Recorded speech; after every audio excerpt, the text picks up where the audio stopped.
mahasiswa asal Indonesia Timur yang kuliah di Yogyakarta menggelar unjuk rasa. Dalam aksinya mereka mengecam pernyataan Ade Armando yang dinilai melecehkan status keistimewaan Yogyakarta. Aksi dimulai dengan berorasi di kawasan 0 km Yogyakarta di kawasan Jalan Malioboro. Dari tempat itu, massa berjalan kaki menuju kantor Gubernur DIY untuk memberikan dukungan kepada pemerintah Provinsi DIY terkait status keistimewaannya.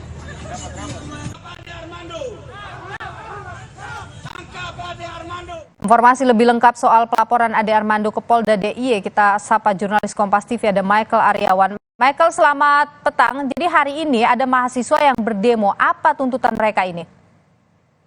Selamat petang Nilu dan saudara. Benar sekali, mahasiswa dari Indonesia Timur tepatnya baru saja membubarkan diri di kantor Kepatihan Yogyakarta. Mereka usai menggelar unjuk rasa yang pada intinya adalah mengecam pernyataan Ade Armando terkait keistimewaan daerah istimewa Yogyakarta.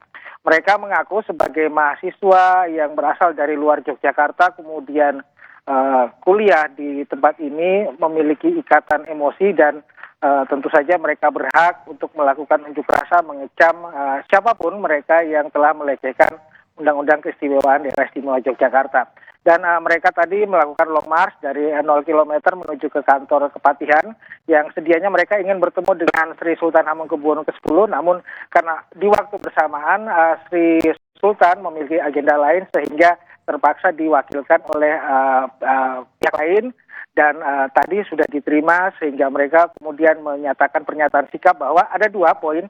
Mereka mendukung keistimewaan daerah istimewa Yogyakarta dan mendesak kepolisian menindaklanjuti proses hukum terhadap Ade Armando, apalagi Ade Armando telah dilaporkan ke kepolisian.